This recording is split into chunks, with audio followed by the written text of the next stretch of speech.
tentang amalan-amalan yang beliau lakukan gitu ya selama kurang lebih 7 tahun yang bisa mengantarkan beliau sampai sekarang gitu ya. Dan amalan-amalannya ini seperti apa?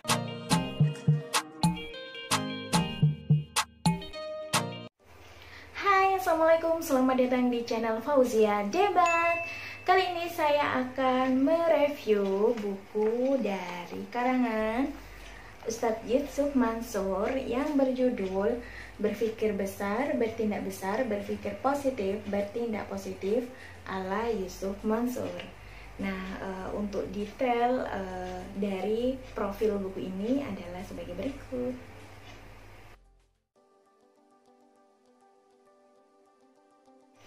Oke, jadi yang bakal saya bahas di sini adalah ada dua hal ya yang saya bagi. Yang pertama dari sisi ini ya, fisik bukunya, yang kedua dari isi buku ini.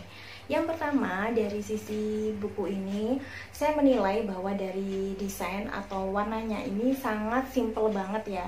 Yang menjadi ini ya, perhatian utama saya adalah dari judulnya itu besar banget gitu ya posisinya, jadi diutamakan orang-orang itu melihat dari judulnya, karena judulnya juga ini ya mengangkat banget kayak nilai jualnya bagus ya, karena banyak orang yang ingin berpikir besar, banyak orang yang ingin berpikir positif gitu dan penasaran dengan kata-kata ala Yusuf Mansur.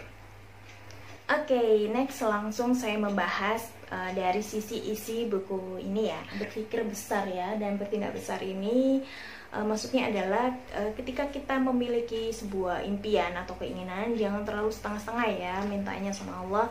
Jadi harus berpikir bahwa Allah itu maha besar. Jadi apapun yang kita minta, insya Allah kita harus yakin pasti akan dikabulkan, atau paling tidak walaupun ini ya pada saat sekarang belum dikabulkan, itu mungkin ditunda, digantikan yang lain lebih baik, atau diberikan beberapa waktu kemudian gitu ya. Dan yang kedua yang saya tangkap dari kata-kata berpikir besar, yaitu jangan terlalu sedih melihat masalah dalam kehidupan, karena kita harus berpikir bahwa Allah itu maha besar dan yang bisa memberikan masalah adalah Allah, dan yang bisa menghilangkannya hanya Allah SWT. Dan maksudnya di buku ini juga untuk yang berpikir positif, bertindak positif, yaitu kita harus berusaha menghilangkan perasaan negatif gitu ya, atau pikiran negatif pada setiap kejadian yang ada, bahkan setiap masalah yang kita hadapi.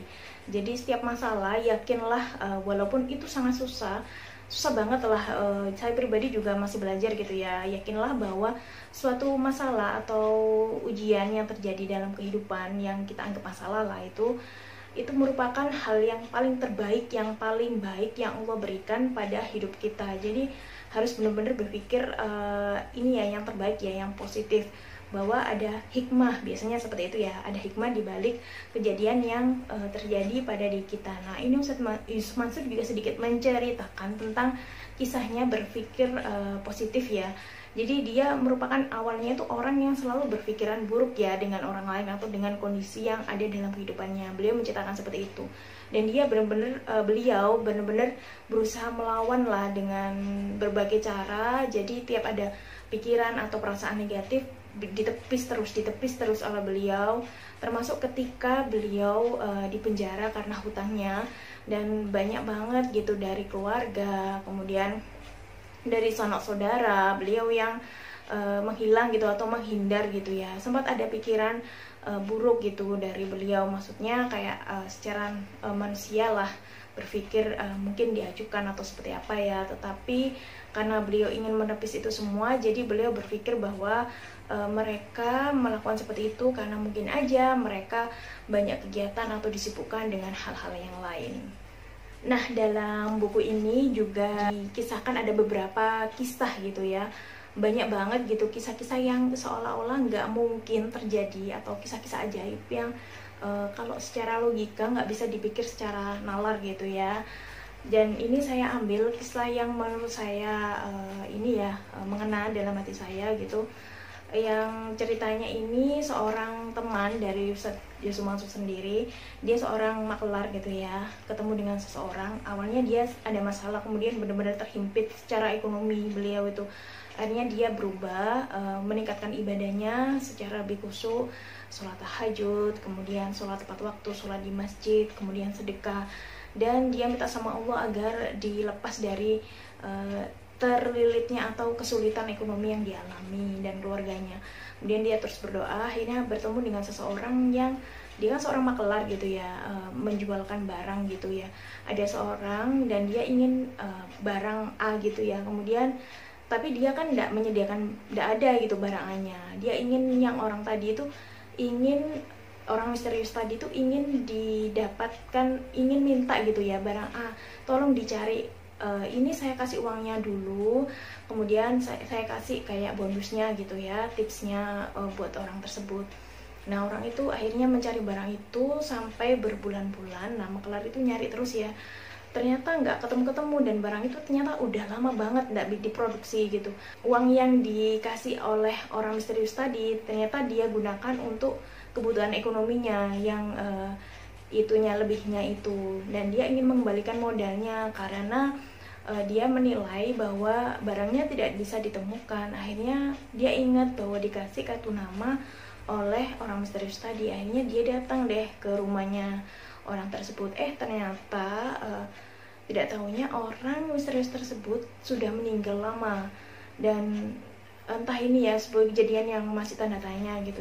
Nah, di sini Ustadz Yusuf Mansur akhirnya menceritakan dari awal-awal bab tentang amalan-amalan yang beliau lakukan gitu ya selama kurang lebih 7 tahun yang bisa mengantarkan beliau sampai sekarang gitu ya. Yang pertama, diperbaiki dulu sholat fardunya. Yang pertama, memperbaiki sholat fardu, dan diupayakan terutama bagi laki-laki agar mengambil sholat fardu tepat waktu dan berjamaah di masjid gitu ya.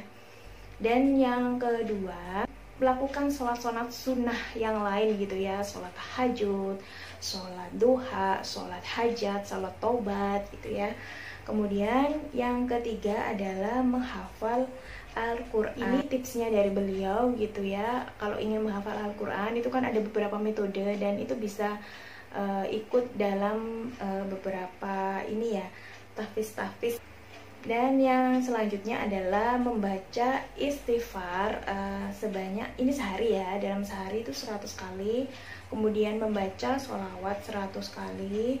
Kemudian membaca la haula wala quwata illa billahil azim sebanyak 300 kali. Kemudian bacanya ini katanya Ustadz Yusuf Mansur ini boleh dicicil atau sekaligus. Kalau beliau biasanya menghabiskan bacaan zikir tadi setelah sholat duha ya.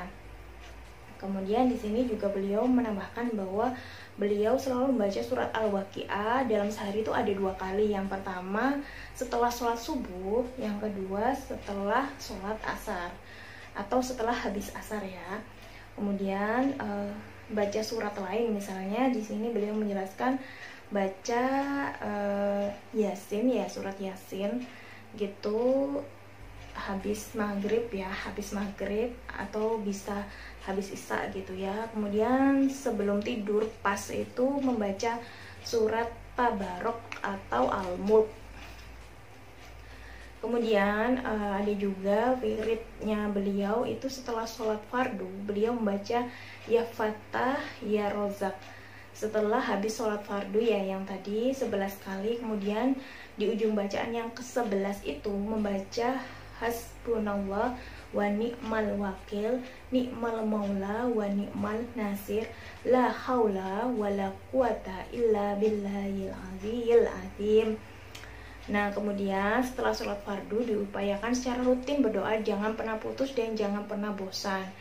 Dan adab aturan berdoa yang pertama dimulai dengan bismillah, membaca bismillah, kemudian bersolawat, kemudian hamdalah, dan selanjutnya istighfar, baru membaca doa. Nah beliau ini membaca doanya, intinya minta kepada Allah diberikan rasa sabar dalam menghadapi ujian atau cobaan dan segera dikeluarkan dari ujian atau cobaan yang sekarang dialami, dan minta sama Allah juga diberikan rasa ini ya, bersyukur atas nikmat-nikmat yang beliau lalaikan gitu. Misalnya ada keluarga, masih ada istri dan anak, kemudian masih diberi kesehatan. Nah, kemudian setelah membaca doa setelah sholat fardu tadi, harus ditutup dengan sholawat dan hamdalah. Dan beliau juga mengatakan bahwa setelah kurang lebih 7 tahun sekarang terasa perbedaannya gitu ya, ekonominya lebih baik, jauh-jauh lebih baik dari sebelumnya.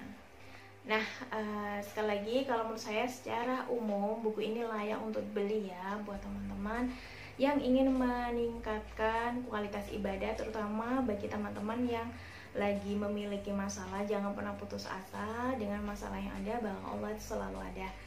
Sekian review buku dari saya, semoga bermanfaat, dan jangan lupa seperti saya ingatkan untuk like, comment, subscribe, dan share channel saya ini ke sosial media kalian agar banyak orang mendapatkan manfaat dari channel saya ini. Terima kasih.